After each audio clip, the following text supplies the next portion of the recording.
এখন বিপদে পড়ে দেখেন, তখন আপনি আল্লাহ ছাড়া কাউকে আপনি কাছে পাবেন না, এমনকি স্ত্রী পরিবার কেউ পাবেন না। নজির অহরহ আছে, আর বেশি দূর যেতে হবে না, আমাদের দেশে আছে না নাই?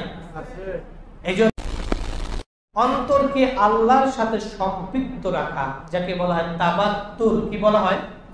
আরবি শব্দটা বলেন তাবাত্তুল। আল্লাহর সাথে সম্পর্কিত হওয়া, তার সাথে সম্পর্ক জুড়ে রাখা। আল্লাহর সাথে যারা সম্পর্ক রাখবে, আল্লাহর সাথে যে ব্যক্তি সম্পর্কিত হতে পারবে, সে আর জাহান্নামে যাওয়ার কোনো সুযোগ আছে নাই। এজন্য রাসূল সাল্লাল্লাহু আলাইহি সাল্লাম বলেন, আল্লাহ তাআলা নিজে বলেন যে ব্যক্তি আমার দিকে হেঁটে হেঁটে আসলো, এক পা দুই পা করে করে আমার কাছে আসলো, আমি আল্লাহ তার দিকে দৌড়ে চলে আসলাম। সুবহানাল্লাহ। আমি যাব হেঁটে, আল্লাহ আসবেন কি দৌড়ে। আমি যদি দৌড় দিই তাহলে আল্লাহ কি দৌড় দিবেন? এজন্য আল্লাহ তাআলা বলেন, একটা পা করতে করতে যখন তুমি আমার দিকে অগ্রসর হও, আমার ইবাদতের দিকে অগ্রসর হও, আমি আল্লাহ রাব্বুল আলামিন তোমার দিকে দৌড়ে যাই, তোমাকে সেই কাজটা করা সহজ করে দেই। সুবহানাল্লাহ। এজন্য আল্লাহর সাথে সম্পর্ক রাখার জন্য পারবো তো? সবাই চেষ্টা করবো তো ইনশাআল্লাহ।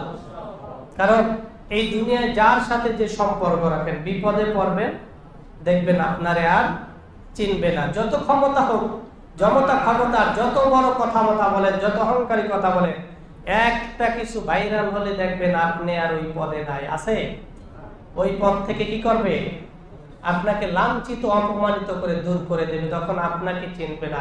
অথচ আপনি দেখবেন নিজের জীবনকে উৎসর্গ করেছেন তার জন্য, সেও আপনাকে চিনবে না। আর আল্লাহ তাআলা বলেন, যে ব্যক্তি আমার সাথে সম্পর্ক রাখবে, দুনিয়ার সবাই যদি তার থেকে আলাদা হয়ে যায়, আমি আল্লাহ তার থেকে কখনোই আলাদা হব না। সুবহানাল্লাহ।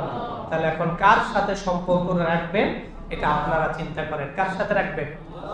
না দুনিয়ায় অমুকের তমুকের সাথে, যার সাথেই রাখুন, বিপদে পড়ে দেখেন, তখন আপনি আল্লাহ ছাড়া কাউকে আপনি কাছে পাবেন না, এমনকি স্ত্রী পরিবার কেউ পাবেন না। নজির অহরহ আছে, আর বেশি দূর যেতে হবে না, আমাদের দেশে আছে না নাই? এই জন্য নিজের জীবন, নিজের যৌবন, নিজের ভবিষ্যৎ, নিজের পরকাল, নিজের বেহেশত, নিজের জাহান্নাম, কি কোথায় যাবেন, কি করলে যাবেন, সব কিছু হিসাব নিজের করতে হবে। আপনার হিসাব আরেকজন করে দিতে পারবে না। আপনাকে অনেক হিসাব দুনিয়ায় মিলাতে পারবে, মিলিয়ে দিবে, কিন্তু এক জায়গায় সকলেই ধরা, যেখানে আল্লাহ রাসূল ছাড়া কেউ হিসাব মিলাতে পারবে না। ঠিক কিনা? পারবে?